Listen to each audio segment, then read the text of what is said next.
नमस्कार, मी अंजलीज मराठी रेसिपीमध्ये तुम्हा सगळ्यांचं मनपूर्वक स्वागत। आज आपण मार्केटमध्ये जशी टूटी फ्रूटी मिळते, बाजारात वेगवेगळ्या कलरचे टूटी फ्रूटी मिळतात आणि ते आपण विकतही आणतो, पण तीच टूटी फ्रूटी आपण आज घरी खूप सोप्या पद्धतीने बनवू शकतो ते पाहणार आहोत। अगदी खूप कमी वेळात ही टूटी फ्रूटी बनते। तर चला, सगळ्यात अगोदर इथे मी एक कच्ची पपई घेतलेली आहे। साधारणतः ही 1.5 किलोची पपई आहे। तुम्ही कुठल्याही आकाराची पपई घेऊ शकता। तर ही पपई माझ्या गार्डनमध्येच होती, त्यामुळे मी या पपईचा यूज केलेला आहे। तर सगळ्यात अगोदर ही पपई मी पील करून घेतलेली आहे आणि आता आपण या पपईचे शेवटचे देठ आहेत ते काढून टाकूया अशा प्रकारे। आणि पपई आपल्याला मधोमध चिरून घ्यायची आहे। तर इथे आपल्याला कच्च्या पपईचा यूज करायचा आहे। तर बघा, अशा प्रकारे आपल्याला पपई चिरून घ्यायची आहे। तर मधोमधून एक कट लावायचा। त्यात ज्या बिया असतात ज्या बिया आहेत त्या आपल्याला तिथे रिमूव्ह करायच्यात, म्हणजे पूर्ण बिया काढून टाकायच्यात। तर बघा, माझी पपई थोडीशी लाल निघालेली आहे मध्ये, तर काही प्रॉब्लेम नाही आहे। तो जो लाल भाग आहे तो आपण काढून टाकूया आणि फक्त हिरव्या भागाचीच आपल्याला पपईची जो हिरवा भाग असतो पपईचा तोच भाग आपण इथे घेणार आहोत। तर बघा, अशा प्रकारे सगळ्यात अगोदर पील करून घेतलं। त्यानंतर ज्या बिया होत्या त्या बियाही आपण काढून घेतलेल्या आहेत आणि आता आपण अशा प्रकारे पपईचे भाग करून घेऊया छोटे छोटे आणि एकदम बारीक, आपण जसं कांदा चिरतो त्या टाईपमध्ये अगदी बारीक चिरून घ्यायचे आपल्याला पपई। तर बघा, मी तुम्हाला थोडीशी पपई कट करून दाखवणार आहे, म्हणजे आपल्याला जी टूटी फ्रूटीची साईज असते त्या साईजनुसार आपल्याला ही पपई कट करून घ्यायची आहे। तर नेहमी हिरव्या पपईचा यूज करावा आणि बाजारात जी टूटी फ्रूटी मिळते ती अगदी याच पद्धतीने बनवतात आणि खूप सोपी पद्धत आहे। घरच्या घरी तुम्ही लहान मुलांसाठी ही टूटी फ्रूटी देऊ शकता। इवन तुम्ही केकमध्ये यूज करत असाल किंवा कुठल्या डेझर्टमध्ये बऱ्याचदा टूटी फ्रूटीचा यूज होतो किंवा पान बनवण्यासाठी टूटी फ्रूटीचा यूज केला जातो। तर या सगळ्या गोष्टीसाठी आपण टूटी फ्रूटी बाजारातून आणतो, पण खूप कमी खर्चामध्ये ही टूटी फ्रूटी तुम्ही घरच्या घरी बनवू शकता।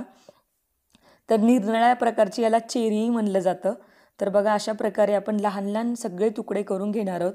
अर्थातच जी आपली 1.5-2 किलोची पपई होती ती पपईमधला मी काही भाग बाजूला काढून ठेवलेला आहे आणि फक्त हिरव्या भागाचीच आपण अशा प्रकारे बघा कट करून घेतलेला आहे।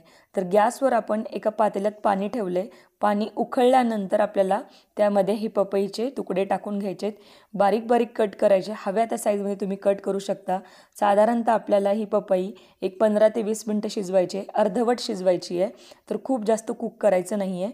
तर बघा, 15 मिनटं मी शिजवून घेतलेले आहेत। आता आपण त्याच पातेल्यामध्ये साखर टाकलेली आहे। इथे साधारणतः मी अर्धा किलो साखरेचा यूज केलेला आहे। तर साखरेमध्ये आपण 1 ग्लास किंवा अर्धा ग्लास थोडंसं पाणी टाकूया आणि आता आपल्याला या साखरेमध्ये जी आपण पपई शिजवून घेतली होती पाण्यामध्ये ती पपई टाकायची आहे।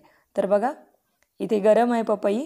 तर आता आपण हाताने काढून घेऊया आणि व्यवस्थित आता आपण याला या साखरेच्या पाकामध्ये जोपर्यंत, म्हणजे एक तार येण्याच्या अगोदरच ही पपई आपल्याला काढून घ्यायची आहे, कारण जेव्हा आपला पाक पूर्णपणे थंड होतो ते बरोबर एक तारेला जाते। तर एक तारेच्या अगोदर थोडीशी अर्धी, म्हणजे तार तुटली पाहिजे एवढीच आपल्याला ही पपई त्यात शिजवून घ्यायची आहे। खूप जास्त आपल्याला स्मॅशी होऊच द्यायचं नाही यामध्ये, म्हणजे खूप जास्त आपल्याला याला शिजवायचं नाही आहे। तर बघा, थोडंसं चेक करत राहायचं। थोडी थोडी तार जर तुटत असेल तर मग आपण आता ही पपई काढून घेऊया। तर बघा, साधारणतः 15 ते 20 मिनटं आपण या पाकात शिजवलेलं आहे। आता आपण बाउल घेतलेले आहेत, अशा प्रकारे 4 बाउल घेतलेले आहेत मी आणि त्या 4 बाउलमध्ये समान आपण हे डिवाइड करून घेऊया पपईचे तुकडे जे आपण साखरेच्या पाकामध्ये शिजवून घेतलेले आहेत। तर खूप सोपी पद्धत आहे। घरच्या घरी तुम्ही अशा प्रकारे ही टूटी फ्रूटी किंवा ही निरनिराळ्या कलरची जी चेरी आहे तुम्ही बनवून मुलांना देऊ शकता। इवन कुठल्या डेझर्टमध्ये किंवा केकमध्ये पण यूज करू शकता। तर इथे मी थोडेसे वेगवेगळ्या कलरचे फूड कलर यूज केलेले आहेत। तर आपण आता यात थोडासा केशरचा जो कलर असतो, येल्लो कलर, केशरी येल्लो कलर, तो टाकणार आहे। तर बघा, इथे आपण हा येल्लो कलर टाकलेला आहे। इथे आपण रेड कलर टाकतोय, कारण रेड कलरची आपल्याला इथे टूटी फ्रूटी किंवा चेरी बनवून घ्यायची आहे, त्यासाठी आपण इथे रेड कलरचा यूज केलेला आहे। आता आपण एका बाउलमध्ये ग्रीन कलर टाकूया। तर या फूड कलरमुळं खूप छान असा कलर येतो। तर अगदी सोपी पद्धत आहे। तर बघा, इथे मी 4 कलरची टूटी फ्रूटी किंवा चेरी म्हणता येईल याला, तर ही बनवलेली आहे। तर यात आपण केशरी कलर टाकलेला आहे, येल्लो, रेड किंवा इथे ग्रीन आणि हा केशरी। तर इथे आपला बघा या 4 कलरची टूटी फ्रुटी तयार आहे. तर आता आपण याला आणि इथे एक फ्लेवर देण्यासाठी इसेन्सचा यूज करतोय. जो आपण नॉर्मली केकमध्ये व्हॅनिला इसेन्स घेतो त्याच इसेन्सचा मी इथे यूज केलेला आहे. तुम्हाला हवं असेल तर तुम्ही वेगवेगळे इसेन्स टाकू शकता. म्हणजे येल्लोला मँगो इसेन्स टाकू शकता, रेडला स्ट्रॉबेरी टाकू शकता, ग्रीन पायनॅपल टाकू शकता, केशरीला मँगो टाकू शकता. अशा प्रकारे वेगवेगळे इसेन्स पण टाकू शकता. पण इथे बेसिक इसेन्सचा यूज केलेला आहे. मी व्हॅनिला इसेन्स जो असते नॉर्मली केकमध्ये यूज करतो तेच ठेवले. इथं आता 48 तास आपल्याला या पाण्यामध्ये असंच ठेवून द्यायचं आहे. जर इथे 48 तास झालेले आहेत. 48 तासानंतर हे बघा जवळपास आपली चेरी पूर्णपणे तयार झालेली आहे. तर आता आपण एक अशा प्रकारची जाळी घेतलेली आहे, खाली एक प्लेट ठेवलेली आहे. आता आपण त्या बाउलमध्ये जी चेरी आपण भिजायला ठेवली होती 48 तास, म्हणजे कलर डार्क येईपर्यंत थोडासा ठेवायचा. जर तुम्हाला एवढा जास्त कलर डार्क हवा नसेल तर तुम्ही 24 तासाच्या आत ती काढूही शकता. तर बघा मी कलर छान डार्क अगदी गडद कलर यावा यासाठी 48 तास चेरी भिजू दिली होती. जी टूटी फ्रुटी आहे ते कलरच्या आपल्या पाकामध्ये आपण भिजू दिली आहे, म्हणजे त्याला छान गडद कलर येतो. बघा अशा प्रकारे आपण आता एका जाळीवर किंवा अशा प्रकारे चाळणीवर ठेवायचं, जेणेकरून त्यात जो एक्सेस पाक असतो तो खाली उतरला जातो आणि ही टूटी फ्रुटी आपल्याला म्हणजे सुट्टी होईपर्यंत आपल्याला ते सुकवून घ्यायचं आहे. तर आपल्याला कुठे उन्हामध्ये वगैरे ऊन द्यायचं नाही आहे, तर आपल्याला सरळ याला फॅनच्या खाली ठेवायचं आहे. फॅनच्या खाली हे पूर्णपणे सुकेपर्यंत आपल्याला ही टूटी फ्रुटी सुकवून घ्यायची आहे. तर बघा इथे ग्रीन कलरची पण मी अशाच प्रकारे काढून घेतलेली आहे.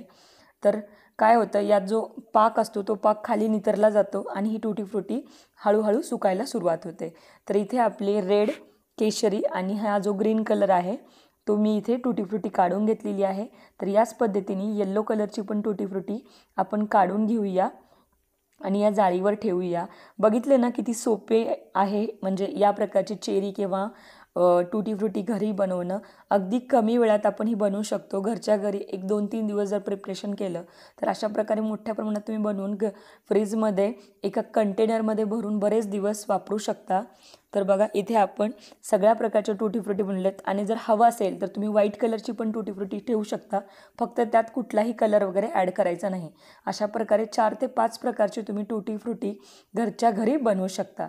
तर आता आपण याला सुकायला फॅनच्या खाली ठेवूया. कमीत कमी आपल्याला याला सुकायला एक 24 तास तरी लागतील. तर बघा म्हणजे इथे जे उरलेला पाक आहे कलरचा, तुम्ही हे फेकून न देता याचं शरबत बनवू शकता. म्हणजे ग्लासमध्ये हा थोडंसं सिरप घ्यायचं आणि त्यात मग थोडेसे बर्फाचे तुकडे वगैरे टाकून घ्यायचे आणि इन्स्टंट आपला ज्यूस तयार होऊ शकतो. तर इथे बघा टूटी फ्रुटी आपली सुकलेली आहे. मी याला जवळपास 1 दिवस फॅनच्या खाली सुकवलेलं आहे. एकदम छान आपली अशी टूटी फ्रुटी तयार आहे. हाताला बिलकुल चिटकत नाही आहे, एवढी ही सुकी झालेली आहे. जर तुम्हाला खूप जास्त ड्राय करायची असेल तर तुम्ही अजून थोडे दिवस बाहेर ठेवू शकता. तर बघा अशा प्रकारची वेगवेगळ्या कलरची ही टूटी फ्रुटी बाजारात जशी मिळते तशीच ही तयार आहे. अगदी आपण वेगवेगळ्या कलरचा उपयोग करून अशा प्रकारे निरनिळ्या डोळ्याला आकर्षक अशी टूटी फ्रुटी घरच्या घरी लहान मुलासाठी बनवू शकतो. तर नक्की ट्राय करा. रेसिपी किंवा व्हिडिओ जर आवडला असेल तर लाईक करा, शेअर करा. तुम्ही जर चॅनलवर नवीन असाल तर चॅनलला सबस्क्राईब करायला विसरू नका. सोबतच जे घंटीचं आयकॉन आहे त्यालाही